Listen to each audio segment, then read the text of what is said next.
Hi everyone, I'm Cory Anotado, the executive producer of Tell Us About Yourself, conversations with game show contestants. Our first season has come to a close, and our host Christian Carrion is taking a well-deserved break. He'll be back in the new year with new episodes of the podcast. Meanwhile, I'll be replaying some of our favorite episodes, giving you a chance to listen again to some of the greatest stories we have from the stars of your favorite game shows, the contestants. We couldn't do this without your help, so we appreciate you listening and supporting the podcast. We also could not have done this without the support of the National Archives of Game Show History at the Strong National Museum of Play. The National Archives of Game Show History at the Strong preserves the history of game shows, from the earliest panel shows and quiz scandals, to the games and puzzles of the 1970s, to the Big Money Network series, and the classic games now in prime time. You can learn more about the archives or the museum itself at their website, museumofplay.org. We would also appreciate if you visited our Patreon page. You can support the podcast for as little as $1 per month. You can check that out and more at patreon.com/packdo. Now, without further ado, here's an encore episode of Tell Us About Yourself, conversations with game show contestants.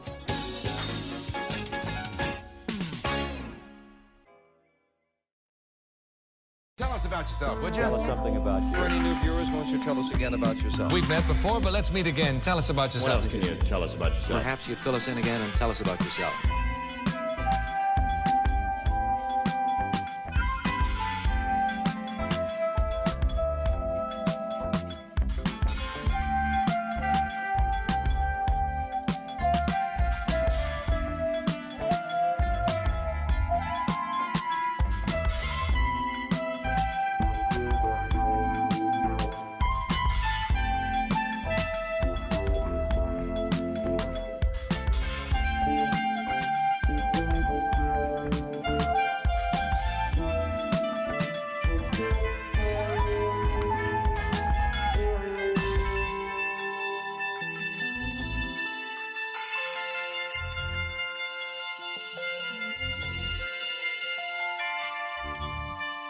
I'm Christian Carrion.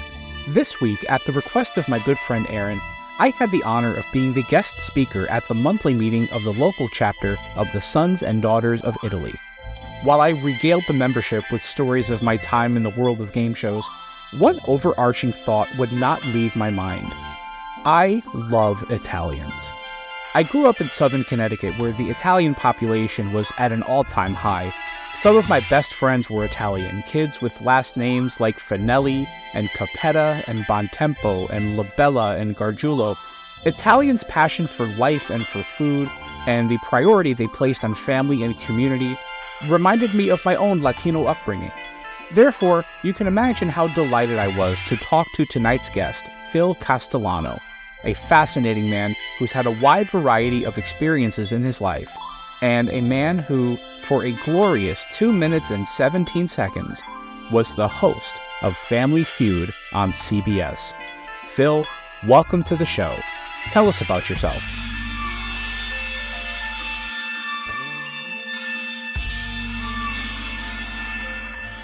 My name is Phil Castellano. I'm originally from Brooklyn, New York. I now reside in Staten Island, New York. In the late 80s, my family, myself, my brother, my sister-in-law Gail, and my niece Nicole, we were all on Family Feud, and it was truly an experience.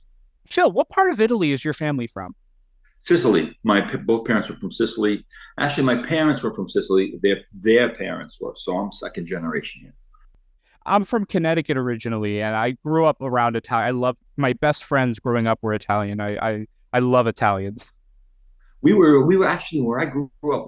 I grew up in Bensonhurst, and we were quite a big, diverse group of people. I mean, we all came from smaller families. Like I talk to people out in the Midwest, and they have 6 brothers and sisters.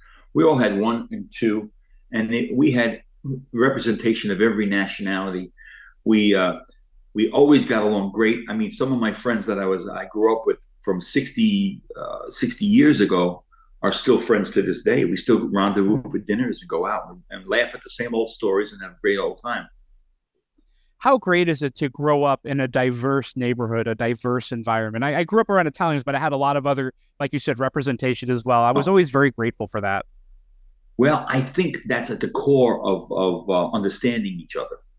We understood each other when they had to go home certain holidays, and we of course we bothered each other, we picked on each other, but we never got angry. I mean, there's like 50 of us that really never got angry at each other. We played ball together, we played different sports together. Lots of girls, lots of guys. It was great. And what presence did game shows have in your family's life? Were you guys a bunch of game show viewers? Were you fans? How important were game shows to the family? I think it was pretty important because it gave us that vehicle to watch other people either make mistakes and make fun of themselves, or succeed. Like I watch Jeopardy because I want to see the brilliance of some of these guys. They truly amaze me. But one time I was on the Sonny Fox Wonderama show back in 1957, I think it was. I was 2 years old or 3 years old. I was with my parents. My mother, and it was a funny experience because I didn't know about it until I was old enough to understand. And my father had photographs of the television set that he took. That's you. I couldn't believe it. It was great. I love Sonny Fox. My dad is from New York. My dad's from Queens. Yeah, and he, when I was young, taught me all about that era of kids TV in New York with Sonny Fox and Chuck McCann and Sandy Becker, all those guys. And so I had a sort of, I was one of the few kids of my age who sort of knew that era, and I was always fascinated with them. Yeah, I got to tell you, I'm very impressed that you had all those names at your fingertips. That's excellent, because I remember them so well, Yeah, that's an era of TV that is beautiful and will also never come back. It's so far in the past, and TV's so different now that, it's just a sort of fond memory, right? Yeah, but you know what, Christian? What makes it even better? It was that four-letter word, live. They showed these shows live, and people were able to make mistakes. And now everything became, in the '60s, it became too polished, too prepared. That's why it was so great to do what we did when we went on the show, because we went in there thinking to ourselves, listen, nothing we do is going to change our lives tremendously. So let's give them let's do the best we can do and have fun doing it.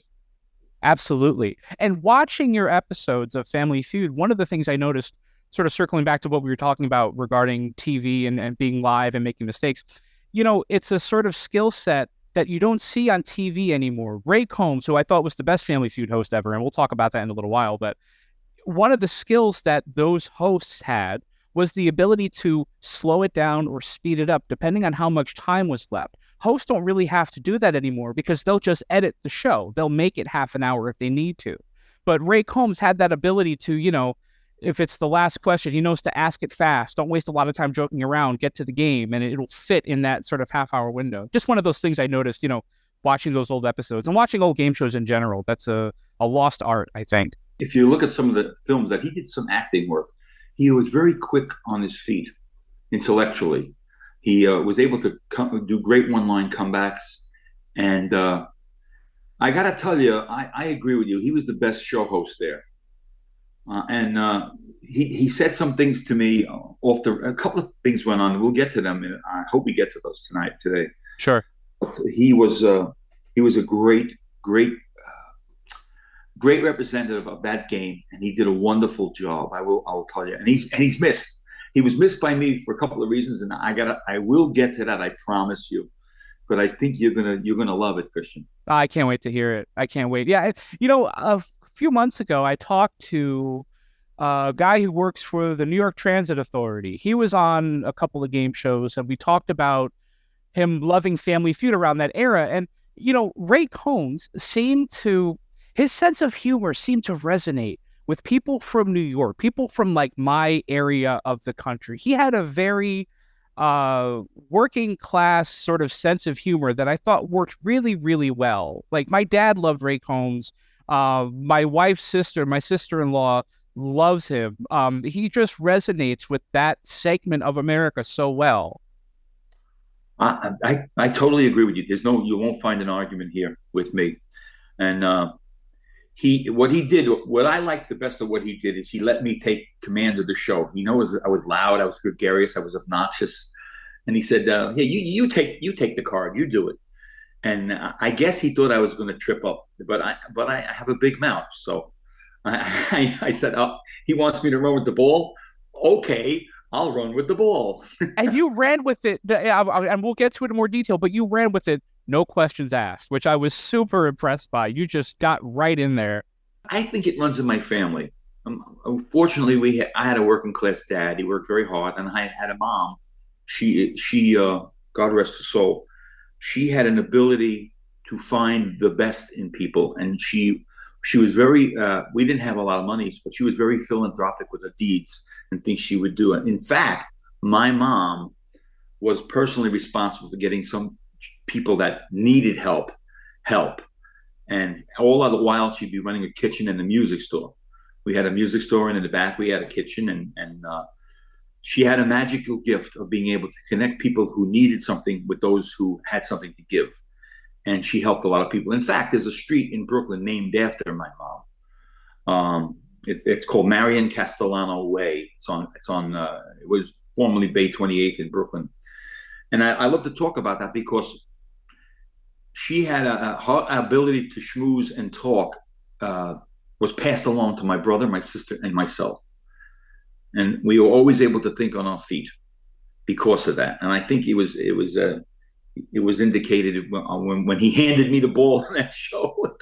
thought I was going to get tripped up. Right, you turned the charm on, absolutely. I would love to hear, Phil, about an opportunity in your life outside of Family Feud where that skill, that ability to, like you say, schmooze and charm came into play to your advantage. How has that helped you in life outside of game shows? Oh, okay. I'll tell you. I think it boils down to the old adage that networking is important. Right. Being able to hold your own in a conversation. I have friends of mine that are doctors, and I have friends of mine that are bums. And like I said earlier, I mentioned that there's a lot of us, and they're all from a very diverse background, different training, and we were always able to hold our own conversationally. And a lot of times you have to resort to I guess you can call it charm when you're trying to make a point without offending anybody, without hurting someone. People in general have very sensitive egos. And you got to be able to pick up on that by speaking to somebody for a nanosecond, hypothetically, a quick indication of how they are. And I think that came from being from a diverse community and growing up in a family where the mom was a very strong woman. When I hear people say that you need to be a strong woman, you're talking about I grew up to a very strong woman. This woman took it upon herself to do many things that most men wouldn't attempt. My mom helped build our apartment we lived in when she was in her 30s.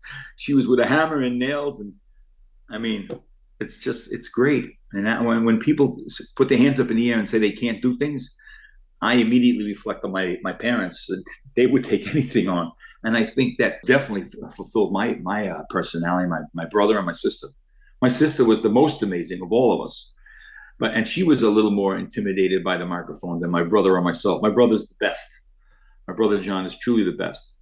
And I've pretty much learned from everybody around me. I think that's very important. I mean, too many people have thin skin nowadays. That's why you got to read them and say, you can't use this tact. It might hurt their feelings. It might trigger some negative emotions and make you look like a dirtbag. So I guess you got to read people. I think that's more important than anything nowadays.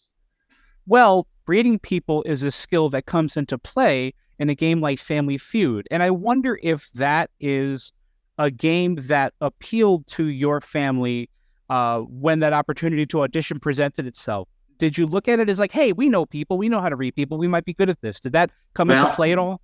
I'm going to be sincerely as honest as I can be. I was not well versed at playing the game. On the other hand, my other family members, they were. And I came onto that game to be the second person. My brother was supposed to be first. But as it turns out, I I got dressed, started getting dressed to go there, and I don't feel, I'm a working class man. I didn't feel comfortable wearing a suit and tie. My brother always likes to wear a suit and tie, and I had a funky little pink tie with some things on it, and then my sister had a red jacket. I said, "Oh, Pat, let me try that on." So I put on the red jacket, and when we went down to the show itself, they said to us, "You're the leader of the family." They told me. I was like, "What? I don't know how to do that. He's the guy that knows how to do it." I was pointing at my brother. So, no, you're the leader of the family. I guess that's the point where I had to run with the ball. And that's the point where I had to read what was going on around me. And I will tell you that was a life experience. I wish everybody can feel that feeling. Oh, and it is, the experience of being on a game show. There are so many aspects of it that you could apply to everyday life. It's so applicable and it's so relatable. And I agree with you. I wish everybody could have that experience just once. Just once, yeah. No, I think sales. In retrospect, I think sales played a lot to do with it because I had my first retail store, my first shop I owned was when I was about 1969. I was about 15 years old, and then I opened the first VHS video store in Brooklyn, New York, back in the 70s. And wow. I guess that's where reading people come in when they want to buy stuff or they want to rent stuff, and you have to read their personalities. And I think those are skills I learned from my parents, my family. Sure, you need to appeal to people. I think is a huge aspect of it. That you're so right, Christian. You're so right. I mean, you have to be it, and I think sales is part selling yourself and part selling your product. I think they're the same thing. Oh yeah, absolutely. Well, yeah. I mean, you don't buy from somebody you don't trust. That's exactly right. And you know what's funny, when you deal with children sometimes, going back again, when you deal with some children, they have a proclivity for reading people. They instantly know if someone's good or someone's bad. And I worked with kids a few years, many times, years ago. And it was all part of it. I was trusted. You could read into my face that I'm going to be sincere with you. It's the way things work. Right. I got to tell you, Christian, I'm so glad you called me because there's stories that need to be told, and you're really never going to hear them from anybody because I was the one-on-one on a lot of this stuff. Me and Ray and Mark Goodson, the producer of the show, little things like that. I had one-on-ones with these guys, and I'm certain nobody else ever did. Oh, I can't wait to talk about it. Let's talk for a second about the audition process. So before you get on the show, there's a process by which, you and your family are selected as contestants. And I've been through a few of these, but I've never experienced the audition process for Family Feud. What do you remember about that initial process? This should be made into a movie. This is a great story. My brother and my family went down for our audition. And all production assistants are there, and it's a big room in Manhattan, and they want to see what you're going to do. And my brother, I told you, my brother is the best at what he does. And we walk into a room, and his family's scattered around this room, everybody in groups of 5 at every table. And my brother walks in the door, and the director, the producers are there. And he walks in the door, and at full volume, he yells out, "The Castellano family's here. You could all go home." The families looked at him irritated. Yeah. But the producers looked at him and smiling from ear to ear. That's right. That's gold. It was gold. And we had a little meeting before, and we said, you know what? Talk shows, you can't curse on talk shows, but you could use sexual innuendo. And you'll notice during our appearance, there was a little bit of sexual innuendo. There was, yep. And I said, and we said, I don't want to take credit for anything. That was a joint effort. And we said, if we keep it clean and keep it along the innuendo line, they're going to love us. And sure as heck, they loved us. And my brother and I, we play in a band. And they wanted to play us, and they wanted to do the show in prime time. At the time, it transitioned from prime time to 3 a.m. Once we made it to through the initial audition, and we filmed the shows, I'm a little ahead of myself right now. we had a music job that night that they wanted to show it on prime time. Was it prime time?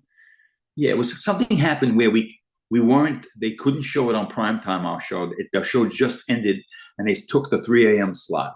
So all our friends we were telling to watch us, we told thousands of people, yeah, we're going to be on television. We would play in a nightclub and tell them, come watch us tonight, watch us.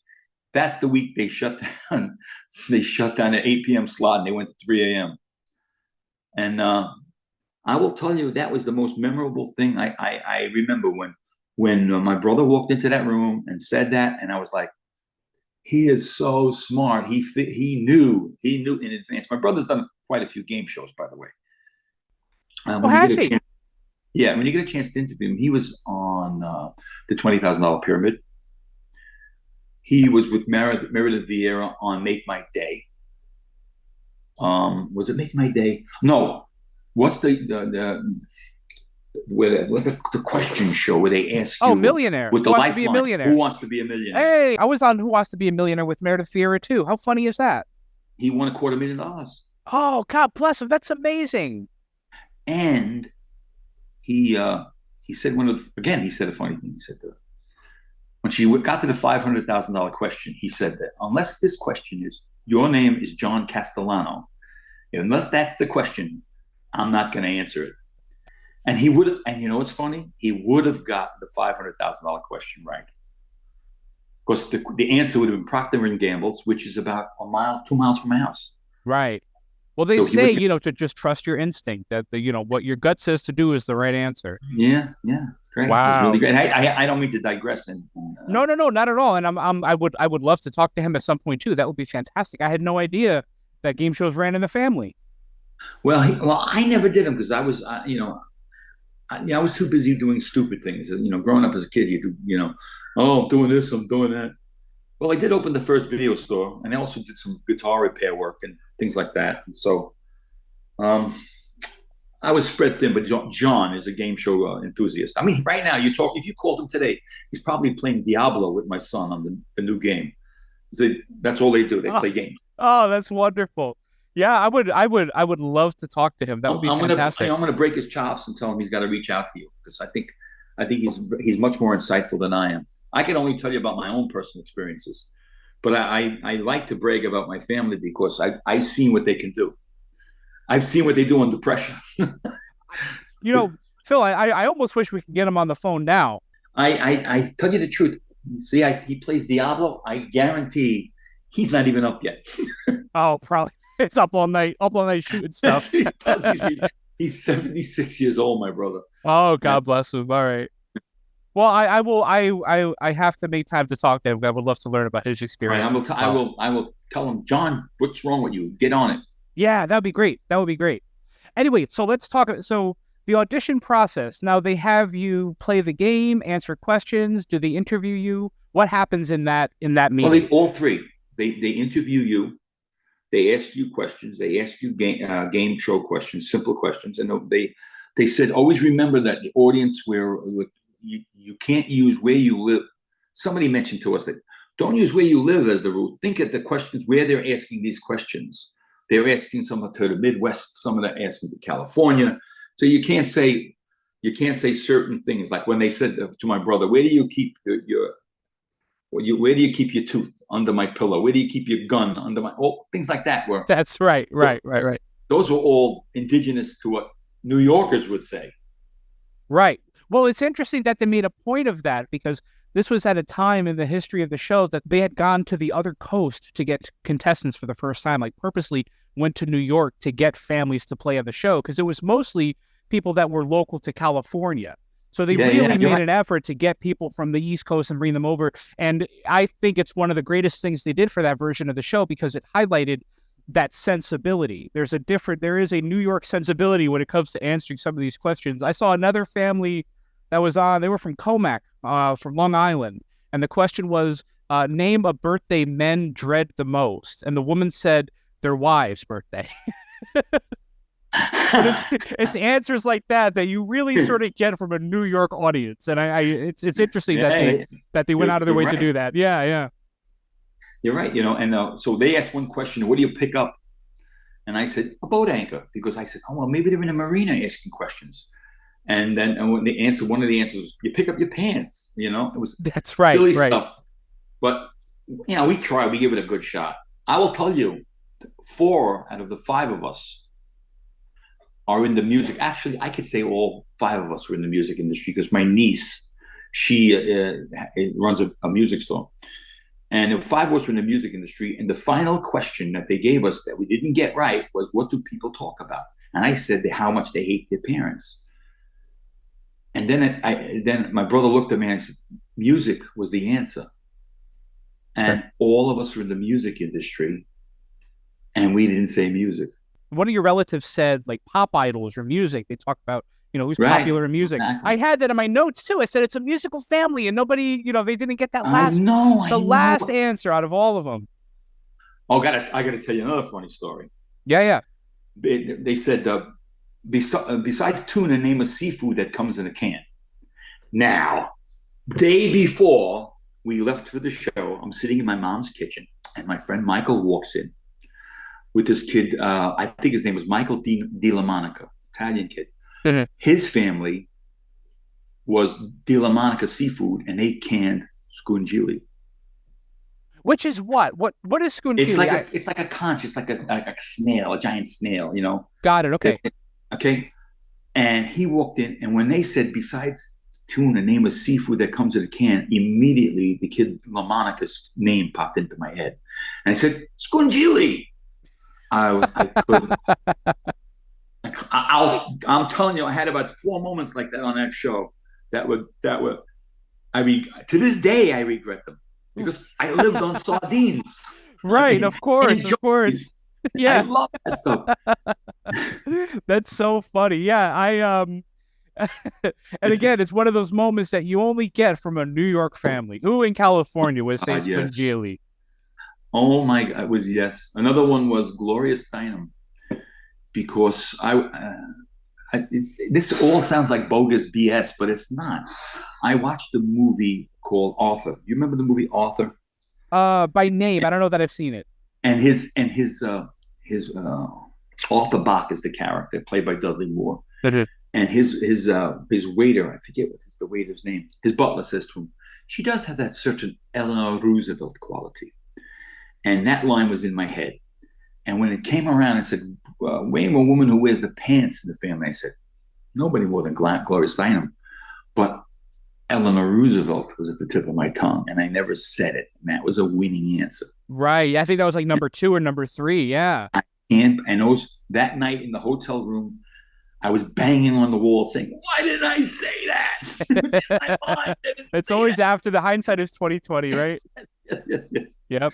So, you're right. So let me ask, how long did you wait between the audition process and then getting the notice that you were going to be on the show? How long was that sort of waiting period?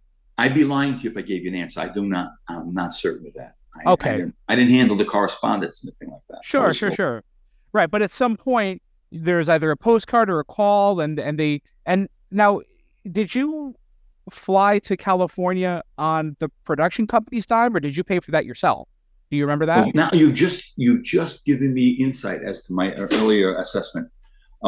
It was when they wanted us to fly there, we could not go there because we had a wedding that weekend we had to be at. So they moved us back down to another time slot. And that's where the 8 p.m., 3 a.m. problem took over. Because the earliest show we would have done, had we went there and said no to the wedding, we would have been shown on the 8 o'clock time slot. But we had to wait several shows after that and refilm. And that's the beginning of the 3 a.m. time slot when they began to use. And that just came back to me just now. I remember that. So let's talk about when you and your family made it to the studio to tape Family Feud. What do you, and I'm going to sort of, in the spirit of Ray Combs, I'm going to sort of give you the floor here. You tell me everything you remember about that experience. I remember we stayed at the Beverly Hilton. I remember they gave us a $300 meal card, which we summarily ate at one restaurant. Well, we're here, let's go to Benahan. It's on their dime. Let's have a great meal. The rest will have hamburgers. I mean, we don't care. I think that's what we did. And then I was in Beverly Hills Hotel. I mean, was expecting like posh to the ninth degree, and this was just a regular place, you know. And I have a friend of mine. He lives out in L.A. He's an architect, engineer out there. I said, Bob, we're going to be on Family Feud. You want to come watch us? If you watch the end of the show when we're throwing Ray Combs up in the air, which I'm telling you, he loved that when we did that to him. I bet he did. Yep. I got to tell you this too. Ray Combs came to me at the end of the show. Now he knew I was in the movie Goodfellas, and I don't know if it's before or after, but I'm not quite sure. But at any rate, Ray Combs came over to me at the end of the show. He said to me, "Listen, meet me in my dressing room." I went in his dressing room, and he says, "Listen, a friend of mine and myself, we're putting our money together, and we're going to do a show. We need a big fat guy like you that's got a great personality." I said, "Ray, call me, count me in. I'll do it." And this is a sad moment. And I waited a couple of months, and a couple of months later, and then I find out that Ray's not on the show, and he died. I got to meet Ray's wife. I got to meet his beautiful children. And my heart broke. Not for myself, because I'm already on course. I've been on course my whole life. But to see how he died was horrendous. And I know he was very proud of his kids, and his wife was beautiful. Kids were nice. You know, I should say they were all beautiful. And that was very heart-wrenching to hear that story. Yeah. So, yeah, it was sad. My hats off to the guy. Yeah, I grew up still loving this kind of TV and loving game shows, and then Game Show Network came into the house, and all of a sudden I was watching this stuff. It felt like 24 hours a day. So I really built I really loved the people that I watched on TV, and Ray Combs was one of them. And passionate. And all of this, you know, his death occurred. I think it was in '96. I was, 7 years old, and how do you explain that to a 7-year-old kid? Why why you're not going to see him on TV anymore? Yeah, you really can't. And I look back and I realized the challenge that my parents had in now when you have your own children, you go through it all over again. I'm sure. Yeah, I'm sure. I have a 3-year-old now. I have I've adopted my granddaughter. Right. And our dog was very sick, and you got to lie to them. That's terrible to, there'll always be that person that's going to write you, "How dare you lie? Children need to be told the truth." And you know what? They can go kiss my feet. Yeah. I had a dog that I had for 14 years, and he was dying very slow, wouldn't eat, couldn't eat, had liver disease. So one day we had to put him down, and we went to my granddaughter and we told her the truth. We said, "Fritzy's no longer with us. He went to grandma's. He went to visit his mother." And that was that. Now, every once in a while, she'll pop up and say, "Are we going to visit Fritzy again?" Now, at some point in her life, I'm going to tell her, "So listen, I had to tell you this." And it's because Fritzy was very sick and he died.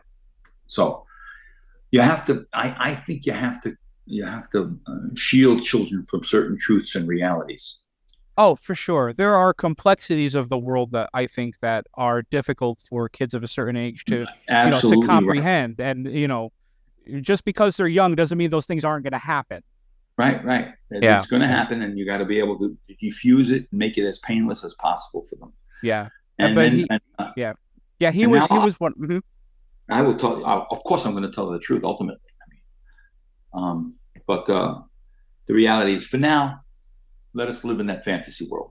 Yeah. He's at the forest with he's playing at the zoo with his mommy. And that's good. Right. I digress. I'm sorry to depress the whole thing. No. It's not at all. I did it twice. I can't believe I did that. No. This is perfectly fine. And honestly, I think that I would be remiss if I didn't talk about that, because his passing occurred less than a decade after your family was on the show. So I mean, that's in pretty recent memory, and I imagine that it had an effect. Hearing about how significant. Yeah.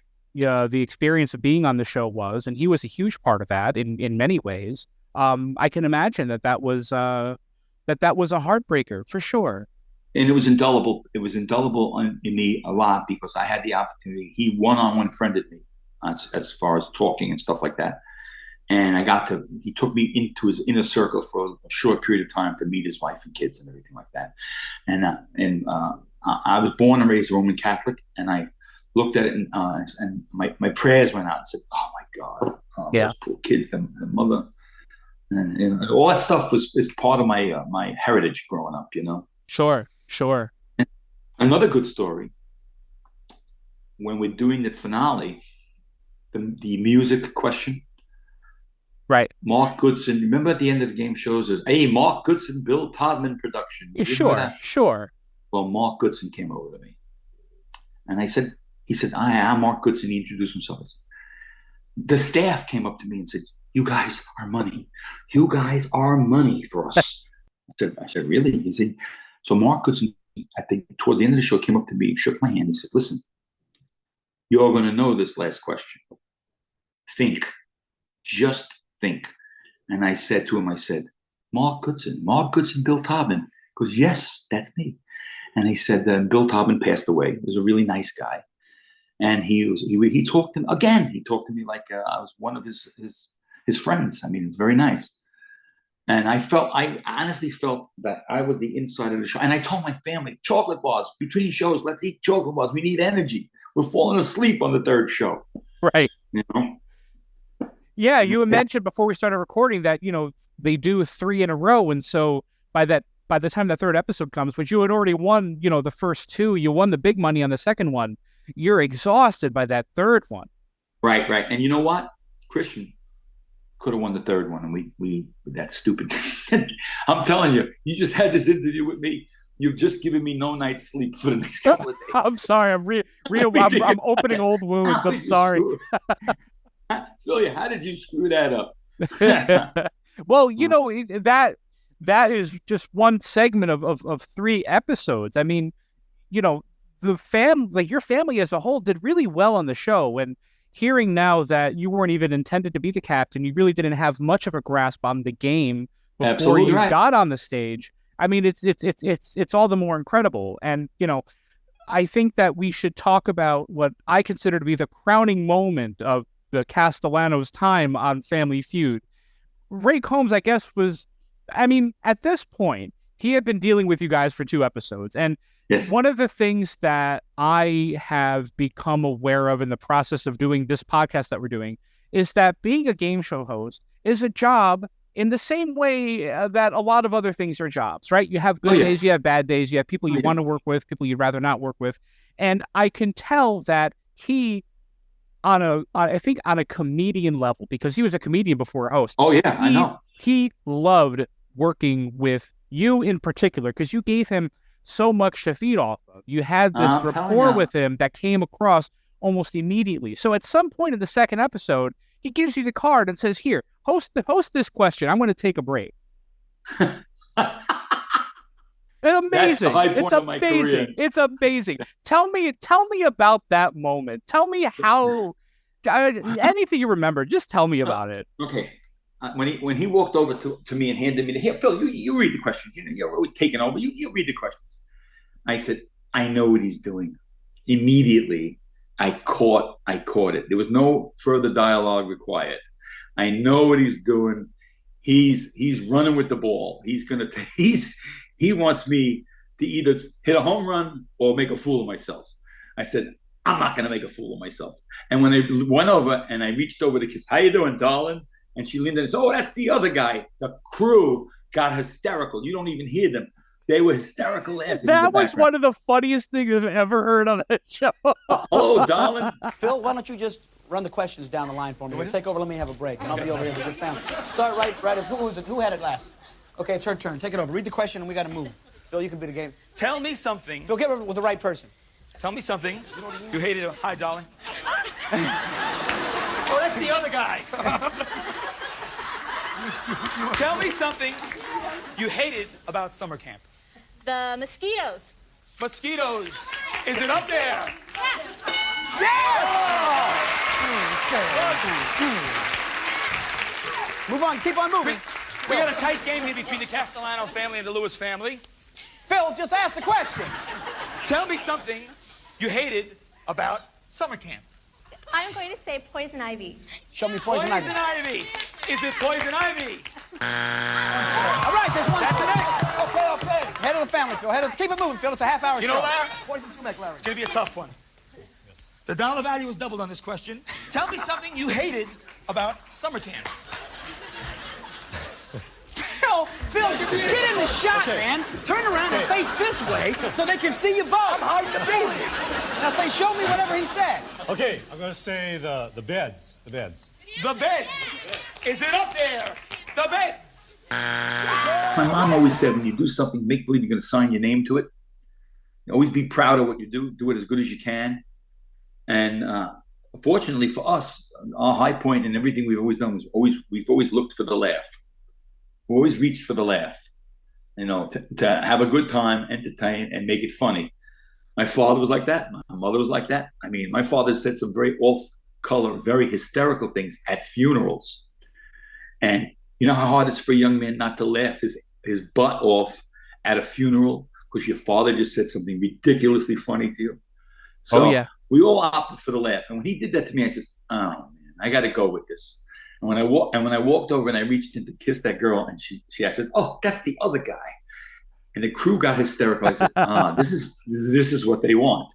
Yeah. So then I said, and I kept spinning around. He goes, "Phil, you're in the shot. You got to turn around." He says, "This next question," and he wants me to read the question. I couldn't read it. I need my glasses. Right. You can't see anything. Right. This question's worth $20,000, whatever it was. And I ran with the ball, and then we had to go back and switch places right away. I said, he wants to be funny. Now, I'm going to tell you what I felt. Now, I'm going to pat myself on the back here. I felt the show itself changed after our appearance. In what way? I noticed a larger degree of sexual innuendo in the jokes. I noted a lot more gregarious people on the show in the subsequent years that followed. And if you carefully look at today's episodes of the show, the host that's doing it now, it's predominantly all predicated around that mindset. All about make them laugh and have a good time. Those shows used to be serious. They weren't really laughing shows. They became laughing shows. They became funny, risque shows, and that I always felt was we contributed to that mindset. Maybe I'm wrong. You know what? I think there's something to that. And I would even broaden that a little bit and say the introduction of non-California families brought that about. That's right. They had a family from Washington, D.C. I mean, right. And, and again, the show started originally back in the mid-'70s in 76, and it had always been contestants that were local to the California area. They never really made a massive point of getting contestants, from New York or from Florida or, the East Coast.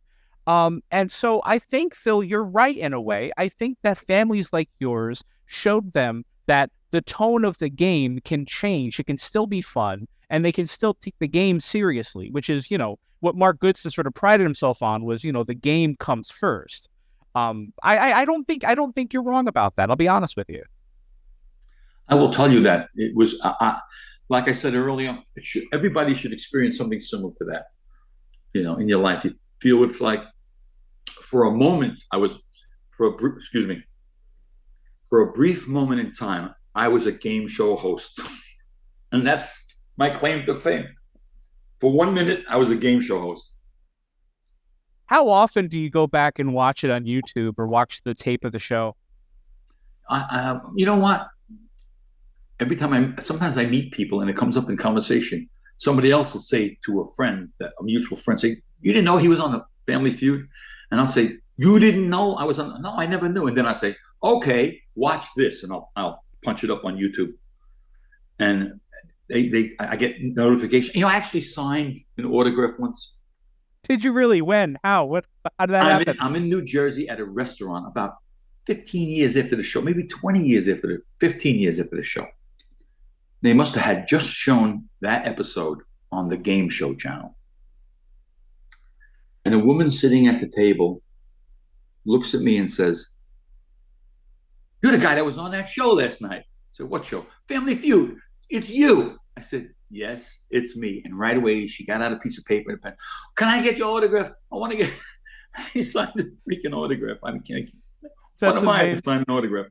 Well, that had to have felt that had to have felt incredible. It was incredible. It really was. But I kept thinking, you know what? I wish they would have shown the show at 8:00 at night. Would have been nice. But never look a gift horse in the mouth. It was a pleasure to do that. Oh, and, for sure. I wish I would have did the show with that Combs wanted to do. I would have put it on really thick. He says, "You need a fat guy like a Danny DeVito character." That's the quote. We need a fat guy like a Danny DeVito character. You'd be perfect. Yeah. Oh, he loved you, and I'm telling you, as somebody who once upon a time wanted to be an actor, wanted to be on stage, I appreciated the the show business sensibility that you guys shared. You became a sort of double act for those episodes, and it was really cool to see because, some people freeze up on that show. Some people freeze up on TV in general. For a lot of people, it's their first time in front of a camera, their first time on television. Well, Christian, we owned a music store, my parents. And my brother and I, we played together in nightclubs and bands in front of people our whole lives. I mean, for me, it's since I'm 15, 16 years old. And my brother, the same thing. My brother used to play guitar in a band called the Chambers Brothers. I don't know if you ever heard of them. My nephew plays in a band called Blue Oyster Cult. Whoa, I know. Yeah, of course. I know. I know Blue Oyster Cult for sure. My nephew just did a tour with John Anderson from Yes. And we're a musical family, and we're always entertained, and we've been doing that since we're kids. And it seemed to be a natural progression in our lives. And that's why we were very confident in front of the cameras and stuff. You always have a degree of nervousness. By the way, I dabbled in acting too. I was in the movie Goodfellas. I was in the movie Billy Bathgate. I was in a bunch of movies in Law and Orders. I did like 20 episodes of Law and Order. Wow. Silent. Some were silent bits and some were extra work. And a couple of day players here and there. I worked with a guy named Vinny Pastore. Vinny played Big Pussy on The Sopranos. And Vinny's a friend. I knew a lot of these guys. And you know what? This is after the show, of course. I knew a lot of these guys, and they were just regular guys. You got to be a regular guy and know when to turn it on, when to turn it off. Yeah, that's true. Well, and that's another sort of it's another item of fascination that I've developed talking to people in the game show industry. The idea that game show hosts, people on TV in general, are not who they are when the camera's on. Nobody is like that 24 hours a day, and I've always been fascinated with that. Who they are on stage versus who they are in real life. And it's not always negative, it's not always scandalous, but just interesting that's a character you have to turn on and turn off. Well, that's one of the things that infuriated me, because when I heard Robin Williams died or took his own life, I always felt that the actors have their space invaded by a lot of people, and they shouldn't. They're regular guys. Yeah. I think Robin Williams, I did the Fisher King with him, and he treated me great. Patrick Stewart treated me great. I never once asked for an autograph. Just, after a few days working, they get to know your name. And that's like, that's more important. And people hassle them. And, that infuriates me. They're just regular guys doing regular work, making a living. Leave them alone. Yeah. It ain't any different than you when you're putting gas in someone's car. They're just they're getting paid a little more, and they're good at what they do. Yeah.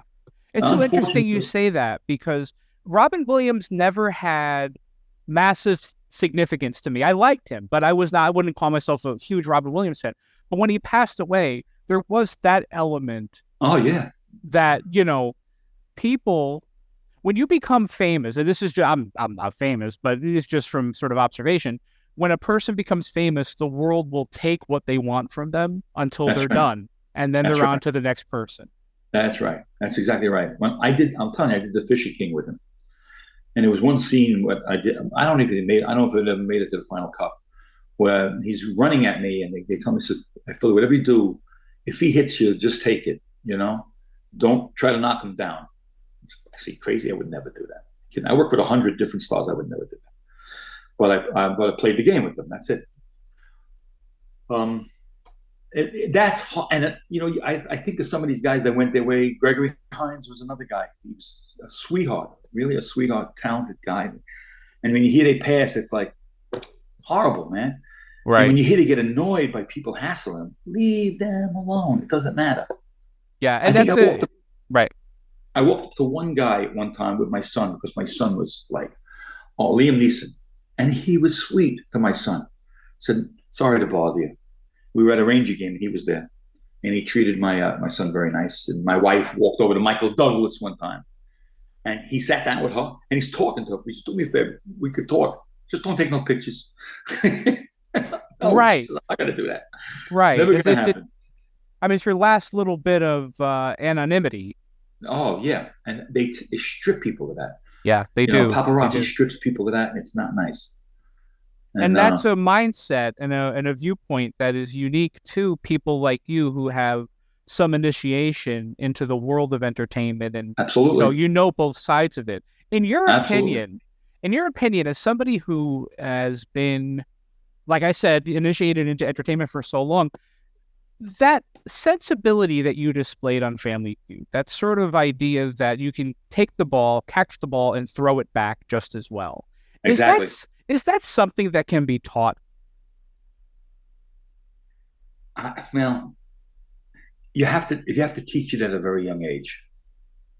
You have to teach it. It shouldn't be thought of. It should be reflexive. It's like muscle memory. You can teach it at a young age and how to smile and how to be nice and be friendly. But if it's contrived and you have to think about, I have to smile, and that's too phony. I told you, children are a perfect barometer. They can look at your face and they know if you're telling the truth, you're genuine, or you're bogus. And right. I think, like I said, you got to learn it at a young age. Some of the high points that I had I haven't even touched on them. Some of the things that have happened to me that I consider home runs. And I got one kid, he used to skate with me when he was 5 years old. I used to teach ice skating, ice hockey. And now he plays in the NHL. I make it a point. I don't go see his team play and stand behind the bench and bang on the glass. Oh, it's me. I just take a lot of pride, and my friends take a lot of that, know that I did this, take a lot of pride in knowing that, hey, Philly was his teacher. Sure. It's great. And you know what? You within yourself have to have that feeling and say, wow, I can't believe I did that. Oh, yeah, absolutely. Well, if you're not going to be proud of of yourself in that way, somebody has to, right? And it should, if it's not going to be you, who's it going to be? To thine own self be true. That's true. Absolutely. By the way, I'm dying to see some of your episodes. Oh, I'll send them to you. I've been on 6 shows, and they used to all be on YouTube, but they got taken down. I'll have to figure out a way to show you some. And thinking about it now, the kind of contestant you were on Family Feud, I think you might appreciate some of my earlier performances that I have trouble looking back on sometimes. Listen, it's all a learning curve, pal. It sure is. It sure is. So 3 episodes of Family Feud. The total at the end here, I have $11,686. I have always wanted to know how that money gets split up. Do they split it for you, or do they just give the head of the family the check and let them fight over it? My wife, I'm married to my wife 45 years. I never saw any of it. Went right to my wife. Perfect. You know what? You give me $100, I'll spend $100 on lunch. So she makes sure if she doesn't control the purse strings, there'll be no evidence of it. We did get supposedly Doan's pills and a lot of those gifts we supposedly got. Right. Again, I could use Doan's pills right now. My back is killing me. I don't think I've ever seen them. I'm the same way. I was on Match Game a couple of years ago. I won $5,000. I went right to my wife. Just paid her credit card off. I was so grateful for it. You know what? You're right. Yep. You're right. A good wife will make you have more in the future. That's exactly it. That is exactly it. Yeah, I always wondered that if that's something that the show does for you, or if they, just sort of give it to you and let you sort of meet it out. It was $11,000, but I think the total came out to 13. Probably they counted the money for the prizes they give you. Oh, that's true. And you probably get the prizes for every episode that you're on. Yeah, probably. Yeah. I don't know, but I tell you, Christian, we should have won the third show. It would have been really a lot of fun.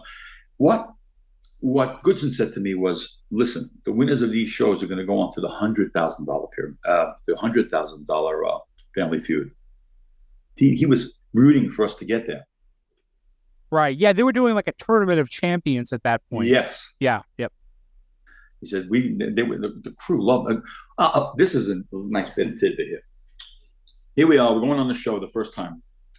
The crew was very standoffish. Very like, matter of fact, go here. Your hair looks good over there. Take care of this. You'll do this. You're going to sit here. So they line us up behind the curtains. You know that scene when they open the curtain and you're sitting there? Right. Well, I lined us up where I'm getting CPR. Somebody's beating my chest. And the production assistant, you can't do that. No, you can't do that. You got to get up. You stand here. You stand there. But after the first show, when we lit up everything, all of a sudden, the crew that was originally very standoffish became our friends. Right. And they were like, you guys mean money to us. Like I said earlier, that's not a lie. You guys mean money to us. And I guess we told the truth. I don't know how long that show would have went on. I think they took Dawson back on, right? They did eventually, I think in 1994 for like a season, and he was sort of out of shape and out of breath, and it didn't last much longer after that. Let me ask you, is Dawson still alive? No, he passed away, then I want to say like 4 or 5 years ago, yeah. Then I will tell you this part, because I know this and I kept it in my head. I didn't want to tell anybody. Dawson drove them crazy. He had to have girls' mouths inspected to make sure there were no fever sores, there were nothing wrong with their lips, et cetera, et cetera. And that was told to me by a crew member. Okay? Wow. I never thought of that because, of course, he used to kiss everyone. But, yeah, it stands to reason that he would have to make sure he's not going to, catch anything. Yeah. And if anybody doesn't like that I said that, tough, because that was told to me. Wow. And it was definitely told to me. Dawson was nice, but I liked him in Hogan's Heroes. Yeah, well, that's when they compare Richard Dawson to Ray Combs, that's one of the notes, right? That Ray Combs he's more relatable, he's more accessible, he's friendlier. And he wasn't a big guy, right? He wasn't a giant guy. He didn't have a bad attitude. He was woman fuzzy and funny, because he rolled. My brother's a great one-liner, and he rolled with the both of us like it was nothing. So talking about what you just mentioned, how after the first show, everybody was a little looser with you and having a little more fun with you. I feel like that is something that a lot of people who audition for this type of TV don't realize, that you have to play by the rules in order to have the opportunity to bend the rules, right? You have to, to earn that sort of creative liberty. They're not going to be funny and comfortable with you right off the bat. You have to show them, you have to earn that. It's called knowing your upper and lower limits. That's exactly it, because it would have been strange if he had you post the question during the first episode. You haven't earned that yet. You're the brand new family. But now that you're on the show, it's been a day, it's been 2 days, you're sort of established. Right, exactly. And I'm sure he, as a host and as a comic, had to suss out whether that would work before, because that's a big risk. That's you look at the game show hosts that were on TV around that time, and you have Bob Barker and Wink Martindale. Bob was great at what he did. So was Monty Hall was great at what he did. Those guys. Right, but I could count on one hand the number of times a host of that generation would just pass the show to a contestant, sight unseen. You know what I mean? Well, he had faith. He had faith in, when he knew I was screwing with him. Yeah. Remember when my key fell out of my pocket and he said, "What's this?" I said, "Oh, I can't tell anybody I live at room 503 at the Beverly Hills Hotel." That's right. Yeah, your hotel key fell out of your pocket. Was that on purpose? I can't tell anybody that's where I live. What are you talking about? I can't tell anybody that. Was that on purpose that you had the key out? No, it fell out of my sister's pocket. My sister, I had her jacket on. He loved it. And then your brother, one of the answers oh, it was something you pull up. And he said zipper, and he kind of mimed the zipper. And Ray said, you for don't those have of to. the hearing impaired. The hearing impaired. Yeah, it really got him stuck. He really loved that. It was really great. He knew. That's why he approached me. I'm telling you, something that, listen, there's a lot of things that happened in my life that when I tell people stories, the first response to them is, that's BS. But it isn't. It happened. I was there. Right. I can go on. I could tell you stories for hours that are not game show related that you'll say, I don't believe it. But it happened.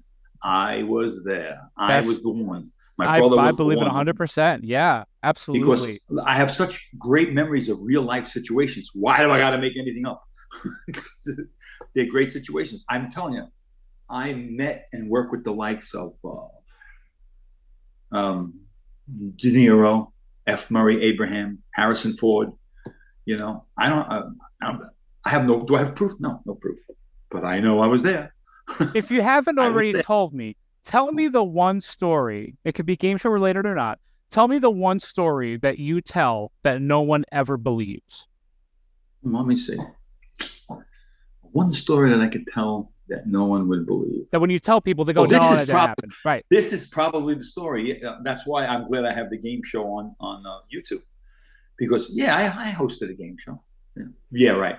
Well, true, right. I was on national television. What are you talking about? Yeah, right. Well, here it is.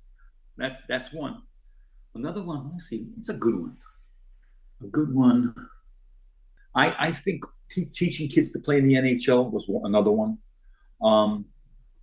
When I tell people that I used to played hockey. I was an ice skating instructor. I'm 250 pounds. What are you doing being an ice skating instructor? But I did, and I have videos of it, and I did it. And when I did martial arts. Yeah, right. Yeah, I did that too. I wore a lot of hats. I opened the first video store in Brooklyn. There's nobody else before me. I did that. These are all parts of my life. And, I opened my first store when I was 15 years old. Yeah, right. Or when I was 17 years old, I was painting cars for people. Right? You know how many 17-year-olds that paint cars? Right. Yeah. But I did it. I put engines in cars by the time I was 18 years old. You know anybody that's done that at 18 years old? No, I did it. But there's a lot of people out there that are naysayers because they don't achieve. And because they don't achieve, they feel no one else can. And there's a lot of guys out there right now, in our country right now, that are super talented young men. I met a kid the other day. He's doing my house. He's 21 years old. He opened his own company. I looked at him, and my wife looked at him, and I said, young man, I'm wishing you the best. If you're young and you're taking a shot.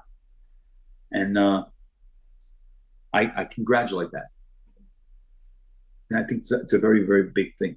I think that pretty much sums it all up, all the different things I've done. Sure. A wide variety of experiences. I started working my first job when I was 40. By the time I was 42, I was a supervisor. By the time I was 46, I was a manager of the whole building. I mean, yeah, you put yourself out there, and it comes back to you. Oh yeah, cast ye bread upon the waters shall return tenfold. That's absolutely. That's good or bad. Yeah, absolutely. You do bad, it's coming back at you. You do good, it's coming back at you. That's so funny that you say that. I grew up with that phrase. My dad used to say that around the house all the time. All the time. Your father was a smart man. Yeah. My mother told me that one. Yeah, he sure was. That's a great one to live by. Yeah. Don't ever hurt nobody. Another one, what's a good one that nobody paid attention to nowadays? Don't spit up at the angels. It hits you in the face. Yep. Everything that goes up must come down, right? That's right. That's exactly all great sayings. That I think that's Italian. Your father must have heard from some Italians over there. So, Phil, we're doing this interview for the National Archives of Game Show History at the Strong Museum of Play. And part of the focus of the museum is to collect the physical representation of a lot of these shows. So I can tell you that I actually had the pleasure of standing at the podium where you stood on Family Feud. They actually have that in the archive, and I was able to stand there when I went to visit a couple weeks ago. I might have my name tag for you if I could find that. Oh, that would be amazing. Yeah, I was going to ask what memorabilia, what physical things did you? I might have my name tag. I'll have to look. It says Phil. That's great. I have a little collection of name tags, and I have my $1 million check from Millionaire that, I was fortunately didn't win, but they give you all the checks for every amount just in case. And I have all kinds of stuff. It's great to look back on some of that. I know it's good. It makes you feel good, and you did it. You did something nobody else can achieve. Think about it. That's a big feather in your cap. Yeah. You've done something that other people may say, look, there was a lot of people that screamed at the Wright brothers. Yeah, they'll never fly. They were wrong. And they tell people, I did this. Yeah, right, you did it. Okay, don't believe it. Right, right. But you have the satisfaction of knowing that it's true. That's right. Yeah, exactly. And Phil, in closing, if I could have you, like you said, being a contestant on a game show is a massive achievement. You look at the thousands of people who audition for shows every year. Those thousands of people get whittled down to maybe 1,000 or 2,000. They whittle that down to 300. They whittle that down to 12. And they whittle that down to, 1 in some cases. And you were part of that group that made the cut after cut after cut. What is your, how do you feel looking back on that moment in your life? Those 3 episodes of Family Feud that are so significant, such a significant achievement in your family's life. Well, you said the magic word, feel. I feel great about it. I feel amazed. I feel I could have did better, but I feel amazed that I got to that point. I did. I do feel the same way you just described. I feel like I did something a lot of people could never do. They could try all they want, but they can't do it. For what it's worth, I mean, it's like I work with a director named Bob Benton. He did a movie called Kramer versus Kramer. I think he won an Academy Award for that. But when we did a movie called Billy Bathgate, I went over to the production assistants. I said, you know what? There's a problem with and I mentioned 2 different things that they were shooting. He stopped production to remediate the things I pointed out to him. Will that ever be in the record book anywhere? Nope. But I know I did it. I said, so those are feathers in your cap. You do. Within your own mind, you did something good for somebody else. I mean, not to benefit mankind. I mean, just to improve something they were going to do. You follow me? Tell Us About Yourself. Conversations with Game Show Contestants is hosted, produced, and edited by me, Christian Carrion, from my studio in beautiful downtown Lancaster City, Pennsylvania. Co-executive producer Cory Anotado. Researcher Chuck Donegan. This has been a production of BuzzerBlog, the most popular game show website in the world, in partnership with the National Archives of Game Show History at the Strong National Museum of Play in Rochester, New York. For more information, visit museumofplay.org. Thank you so much for listening. I'm Christian Carrion. Good night.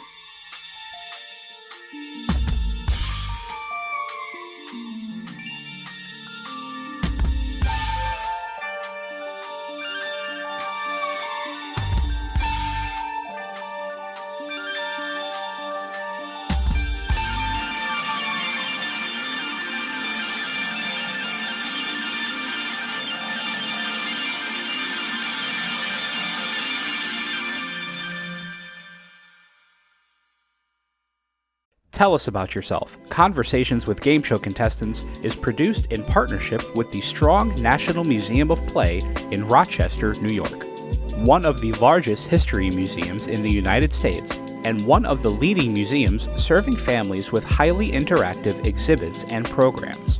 Since 1968, the Strong Museum has been dedicated to exploring the ways in which play encourages learning, creativity, and discovery, and how it illuminates cultural history. And their National Archives of Game Show History. Founded by industry veterans Bob Bowden and Howard Blumenthal, the archive is home to thousands of artifacts representing over 80 years of broadcasting, including props, set designs, video interviews with game show professionals, and other iconic elements from the history of television at play.